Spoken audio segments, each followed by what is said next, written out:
Bismillahirrahmanirrahim. Assalamualaikum warahmatullahi wabarakatuh.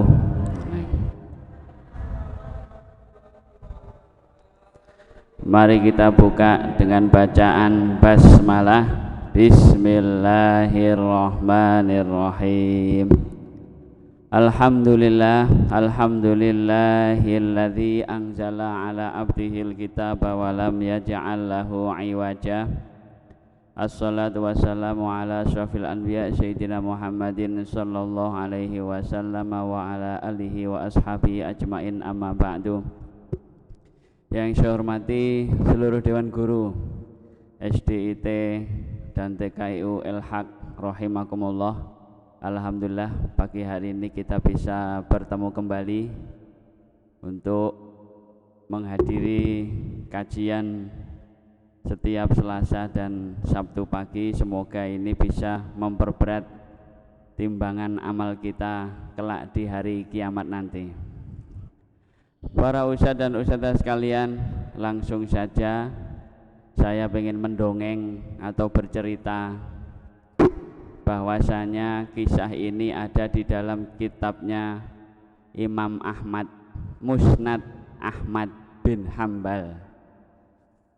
Dikisahkan dalam Musnad Ahmad yang dinarasikan sambung sampai kepada sahabat Rasulullah Utsman bin Affan radhiyallahu an, bahwasanya setelah Rasulullah SAW meninggal, maka banyak para sahabat yang dirundung kesedihan. Bahkan dalam narasi hadis itu dituliskan yuwaswisu, hatta kada yuwaswisu. Kalau di dalam artinya ya jinnu, yang artinya hampir saja seperti orang gila, artinya ngomong diri sendiri karena kesedihan ditinggal meninggal Rasulullah sallallahu alaihi wasallam, termasuk sahabat Utsman bin Affan radhiyallahu an sendiri. Maka suatu hari ketika beliau sedang duduk fi dhilli utamin, di dalam naungan atau bayang-bayang sebuah bangunan yang tinggi di kota Madinah, maka lewatlah Umar bin Khattab radhiyallahu an, kemudian mengucapkan salam. Karena ini merupakan tradisi atau sunnah dalam agama Islam, yaitu liusallima shaghir alal kabir, orang yang lebih muda memberi salam yang lebih tua, wal marru 'alal qaid, orang yang berjalan memberi salam kepada orang yang sedang duduk-duduk, dan seterusnya. Tetapi yang terjadi akhirnya sahabat Utsman bin Affan radhiyallahu anhu tidak menjawab salam tersebut. Lantas dengan banyaknya pertanyaan yang ada di dalam pikiran sahabat Umar bin Khattab, beliau kemudian mengadu kepada Abu Bakar Siddiq radhiyallahu an, di mana pada waktu itu Abu Bakar telah menjadi seorang khalifah pengganti Rasulullah sallallahu alaihi wasallam. Para ustadz dan ustadzah sekalian, lantas mereka berdua datang kepada Utsman bin Affan untuk bertabayun, atau bahasa Indonesianya meng-cross check. Kemudian Abu Bakar bertanya kepada Utsman, wahai Utsman, ja'ani, telah datang saudaramu ini mengadukan bahwasanya dia mengucapkan salam kepadamu tapi kamu tidak mau menjawab salamnya. Maka apa yang terjadi padamu? Lantas Utsman bin Affan berkata, oh saya enggak merasa kalau ada orang yang lewat di depan saya dan mengucapkan salam. Lantas Umar bin Khattab berkata, wallahi fa'alta, demi Allah kamu sudah melakukannya, tetapi atas kesombongan yang ada pada diri kalianlah, wahai Bani Umayyah. Kan Utsman ini termasuk klannya Bani Umayyah. Nanti di kemudian hari akan mendirikan sebuah dinasti daulah Bani Umayyah. Dinasti Bani Umayyah nanti dikalahkan oleh dinasti Bani Abbasiyah. Abbasiyah digantikan oleh siapa? Turki Utsmani. Habis Utsmani sudah selesai yang namanya kekhilafahan itu, hancur. Nah, setelah itu Utsman mengatakan, oh tidak mungkin, saya tidak merasa melakukan itu. Akhirnya Abu Bakar dengan kebijaksanaan, karena Abu Bakar ini terkenal dengan kebijaksanaannya, beliau berkata, sodaqo Utsman. Oh, Utsman ini memang benar-benar benar atau jujur apa yang dia katakan. Lantas Abu Bakar bertanya, kira-kira kenapa kok pikiranmu itu bisa begitu? Apa yang sedang Anda pikirkan? Bahasa terjemahannya begitu.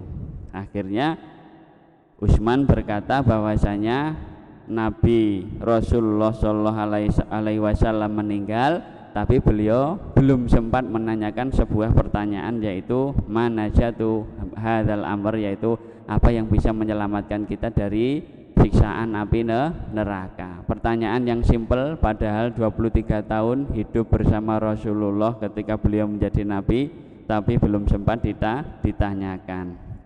Lantas Abu Bakar berkata bahwasanya Rasulullah pernah ditanyai pertanyaan yang sama, dan Rasulullah menjawab man qabila kalimatan, yang artinya barang siapa yang menerima sebuah kalimat yang pernah ia tawarkan kepada pamannya tetapi dikembalikan lagi kepada Rasulullah, maka kalimat itulah yang menjadi keselamatan baginya, yaitu kalimat la ilaha illallah. Maka dari kisah ini bisa kita ambil minimal 2 pelajaran. Yang pertama adalah yang namanya menjaga ukhuwah Islamiyah, yaitu persatuan atas dasar keislaman. Berdasarkan surat Al-Hujurat ayat 10, innamal mu'minuna ikhwatung fa aslihu baina akhwaikum, yang artinya sesungguhnya orang-orang mukmin itu bersaudara, maka karena itu damaikanlah antara saudaramu dan bertakwalah kepada Allah agar kalian mendapat rahmat.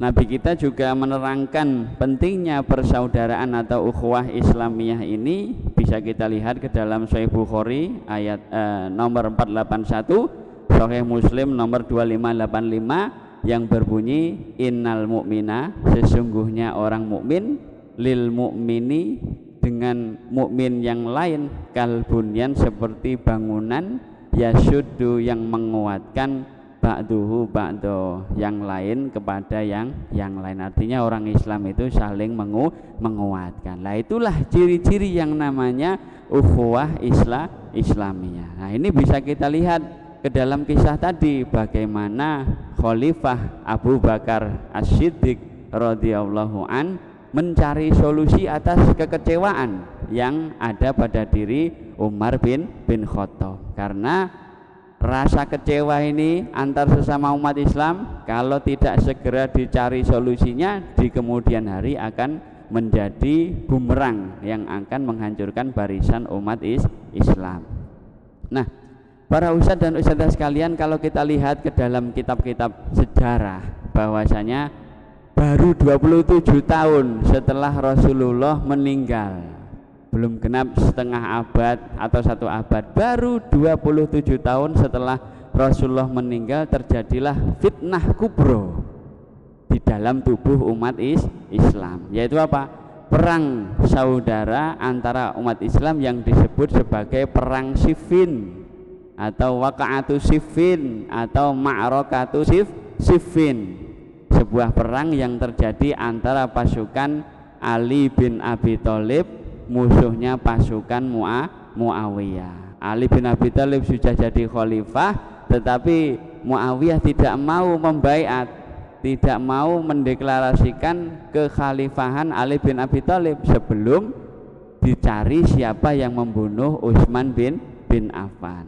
Akhirnya singkat cerita terjadilah perang antara Muawiyah dan Ali bin Abi Thalib, perang antar sesama umat Islam. Kalau dalam kitab-kitab sejarah diceritakan sekitar 180.000 pasukan muslimin berperang melawan saudara mereka sendiri, di mana akhirnya perang ini menelan korban sebanyak 80.000 orang. Mungkin sak kecamatan Buduran kan gitu ya. 80.000 orang Islam meninggal gara-gara perang antar saudara mereka sendiri. Namun anehnya para sahabat Rasulullah, manusia terbaik yang pernah belajar langsung kepada Rasulullah Shallallahu Alaihi Wasallam, jumlah mereka yang hidup pada waktu itu 10.000 orang. Tapi yang ikut perang antar sesama umat muslim itu kalau dalam kitab sejarah hanya sekitar kurang dari 40 orang saja. Jadi dari 10.000 para sahabat, yang kurang dari 40 orang itu saja yang mau ikut berperang, yang lainnya keluar daripada apa? Pertempuran antara umat Islam. Maka kalau dipersenkan dari 10.000 itu yang ikut perang hanya 0,004% saja yang ikut perang, sedangkan yang 99,996% tidak mau ikut berperang. Nah, ini bisa kita lihat ke dalam kitab Jami' Ma'mar bin Yasir. Ada sebuah kisah seorang seniornya sahabat Rasulullah SAW, yaitu Sa'ad bin Abi Waqqas. Kalau orang nggak kenal Sa'ad bin Abi Waqqas itu kenemenen kan gitu ya. Karena apa? Beliau ini termasuk as-sabiqunal awalun. Ada yang bilang itu orang ke-7 yang masuk Islam atau 8, saya lupa. Pokoknya termasuk as-sabiqunal awalun. Termasuk juga orang-orang yang diberikan kabar gembira Rasulullah karena apa? Masuk surga. Ini dalam kitab saya nukilkan, karena Sa'ad radhiyallahu anhu afdhalus sahabah ba'da Ali yauma Siffin. Dikisahkan namanya Sa'ad bin Abi Waqqas itu adalah sahabat yang paling afdol, sahabat yang paling senior atau yang paling yang paling dihormati setelah Ali bin Abi Thalib radhiyallahu anhu pada waktu itu. Walamma qila li Sa'ad bin Abi Waqqas alla tuqatil, ketika dikatakan kepada Sa'ad bin Abi Waqqas, kenapa anda enggak mau ikut perang? Innaka min ahli syura, anda ini termasuk dewan syuro. Wa anta ahaqqu bihadzal amr min ghairika, anda ini yang lebih berhak daripada yang lain. Harusnya anda ini harus ngeblok, harus milih itu atau milih ini, suruh perang kan gitu. Qala la uqatilu hatta ya'tuni bisaifin lahu ainan, saya enggak akan perang sebelum apa? Didatangkan sebuah pedang yang ada 2 matanya dan ada lisannya, ada 2 bibirnya, ya'riful mu'min minal kafir, yang mengetahui mana yang mukmin mana yang kafir. Faqad jahatu wa ana a'riful jihad, kalau ngomong jihad saya ini lebih tahu daripada yang lain. Fa ana ariful jihad, saya yang tahu jihad. Itu Sa'ad bin Abi Waqqas, karena jihad kemana-mana zaman Rasulullah jihad, zaman Abu Bakar jihad, zaman Umar bin Khattab jihad dan lain sebagainya. Wa akhraja Muslim, dikeluarkan dari Sahih Muslim, karena Sa'ad bin Abi Waqqas fi ibilihi, ketika terjadi perang itu Sa'ad bin Abi Waqqas malah nopo? Malah menggembala ontanya. Faja'ahu ibnuhu Umar, lalu datang anaknya yang namanya Umar. Falamma ra'ahu, maka Sa'ad bin Abi Waqqas ketika melihat anaknya, qala, berkata Sa'ad, a'udzubillahi min syarri hadzal raqib, saya berlindung dari Allah dari orang yang naik kendaraan ini kan gitu. Fanazala faqala lahu, kemudian dia turun terus berkata, anazalta fi ibilika wa ghanamika, apakah anda ini ngurusi hewan ternak saja, ngurusi onta dan kambingmu? Wa taraktan nasa yatanazaunal mulka bainahum, dan anda meninggalkan orang-orang berperang memperebutkan apa? Kepemimpinan di antara mereka. Fadoroba Sa'ad fi sadrihi, lalu Sa'ad memukul dada anaknya, kemudian berkata, uskut. Kata Sa'ad bin Waqqas, diam. Nah, kan gitu ya. Sami itu Rasulullah, saya mendengar Rasulullah SAW yaqul, innallaha yuhibbul abda taqiyya an-naqiyya al-khafi. Saya pernah mendengar Allah itu mencintai seorang hamba yang bertakwa, yang tersembunyi, yang bersih. Nah, ini Sa'ad bin Abi Waqqas padahal salah satu sahabat yang termasuk sahabat yang senior tapi tidak mau ikut berperang. Nah, tentu kisah ini bukan hanya dongeng saja, bukan hanya sebuah dongeng masa lalu saja, bukan hanya isapan jempol, bisa kita lihat ke dalam kitab-kitab yang membahas tentang sejarah. Kedua, hikmah yang bisa kita ambil dari kisah tadi adalah jangan banyak-banyak suudzon atau jangan memiliki sifat suudzon kepada orang lain. Di Al-Hujurat, a'udzubillahi minasyaitonirrajim, bismillahirrahmanirrahim, ya ayyuhalladzina amanu ijtanibu katsiran minadz-dzon. Wahai orang-orang yang beriman, jauhilah kebanyakan dari prasangka. Inna ba'dadz-dzonni isman, sesungguhnya sebagian daripada prasangka itu adalah dosa. Ini tugasnya setan. Bisa jadi apa? Setan tuh ngompor-ngompori, memercikkan api permusuhan di antara umat Islam. Kalau dalam kisah tadi bisa jadi apa? Setan membuka kisah lama yang terjadi antara Umar dan Utsman ketika Hafsah anaknya Umar meninggal, terus ditawari kepada Utsman, tapi Utsman berkata, saya tidak mau menikah pada hari-hari ini karena ternyata beliau sedang dirundung kesedihan karena istrinya baru saja meninggal. Nah, maka setan bisa saja berkata, oh Umar, memang Utsman itu dari dulu nggak suka sama kamu. Dia ditawari nikahi anaknya saja nggak mau. Bisa jadi begitu. Maka mari kita hilangkan sifat suudzon yang ada di dalam hati kita. Nah, kisah ini bisa kita lihat dalam Al-Isobah fi Tamyiz Sahabat. Ternyata akhirnya Hafsah dinikah oleh Rasulullah dan Utsman menikahi anak Rasulullah yaitu Ummi Kulsum. Lantas para ustadz dan ustadzah, terakhir bagaimana cara kita at-takhallus, menyelamatkan diri kita dari memperuncing permusuhan antara umat Islam atau memupuk rasa suudzon di dalam hati kita. Bagaimana cara kita membasmi itu? Yang pertama, bertabayun atau meng-cross check berita yang kita terima. Sebagai muslim kita diperintahkan untuk bertabayun. Ya ayyuhalladzina amanu in ja'akum fasikun binaba'in fatabayanu. Kalau ada orang fasik yang bawa berita harus nopo? Harus bertabayun, kita cross check. Jangan sampai didasari atas nopo? Dasar suka atau tidak suka. Jangan hanya bersumber dari satu sumber saja. Dulu di kantor kita diajari sebuah kitab namanya Bidayatul Mujtahid.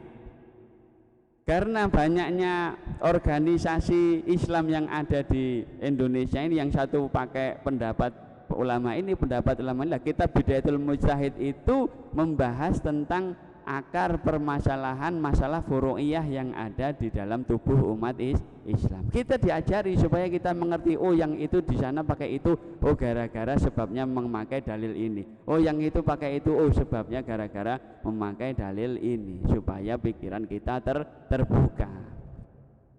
Apalagi jangan sampai apa? Memiliki sifat gak suka sesama umat Islam. Kalau di surat Al-Hasyr ayat 10 tuh doanya orang yang beriman, Rabbana ighfir lana wa li ikhwanina alladzina sabaquna bil iman wa la taj'al fi qulubina ghillan lil ladzina amanu. Yang terakhir itu, yang buntutnya itu wala taj'al, dan jangan engkau jadikan fi qulubina, di dalam hati kami, ghillan, rasa tidak suka, rasa iri dan dengki, lil ladzina amanu, bagi orang-orang yang beriman. Apalagi dalam Al-Quran surat Al-Hijr, innal muttaqina fi jannatin wa uyun, sesungguhnya orang yang bertakwa itu berada di dalam surga-surga. Udkhuluha bisalamin amin, masuklah surga dengan keselamatan. Kemudian wa naza'na ma fi sudurihim min ghillin ikhwanan ala sururim mutaqabilin, nanti di surga apa? Allah akan mencabut rasa tidak suka atau rasa iri hati kepada sesama umat Islam. Yang kedua, memperbanyak zikir kepada Allah. Zikir itu macam-macam, baca Quran juga zikir, tahlil, mengucapkan la ilaha illallah itu juga zikir, tahmid, mengucapkan alhamdulillah itu juga zikir, tasbih, mengucapkan subhanallah, hauqala, mengucapkan la haula wala quwata itu juga termasuk yang namanya zikir. Karena dalam surat Al-Zukhruf ayat 36 dan 37, wa may ya'shu an dzikrir rahman, barang siapa yang berpaling dari zikir atau mengingat kepada Allah, nuqayyid lahu syaitanan fahuwa lahu qarin, maka kami siapkan setan yang siap mengganggunya dan akan menjadi teman karibnya. Kalau nggak mau ingat Allah, maka temannya adalah setan. Lah setan ini bukan malah barengi ibadah. Yang terjadi napa, wa innahum layasuddunahum anis sabil wa yahsabuna annahum muhtadun, dan sungguh setan-setan itu akan menghalang-halangi mereka dari jalan kebenaran, tetapi orang yang diganggu setan tadi menyangka annahum muhtadun, bahwasanya mereka mendapatkan petunjuk. Semoga kita dijauhkan dari sifat-sifat memperuncing permusuhan antara umat Islam. Kalau tidak bisa merekatkan, minimal jangan memusuhkan, jangan jadi orotan, memperuncing napa? Memperuncing permusuhan antara umat Islam. Ini saja yang bisa saya sampaikan. Mohon maaf kalau ada kesalahan kata. Kebodohan hanya milik saya dan ilmu hanya milik Allah Subhanahu wa taala. Kita tutup dengan kafaratul majlis. Subhanakallahumma wa bihamdika asyhadu an la ilaha illa anta astaghfiruka wa atubu ilaik. Mohon maaf atas segala kesalahan ucapan saya. Saya akhiri, assalamualaikum warahmatullahi wabarakatuh.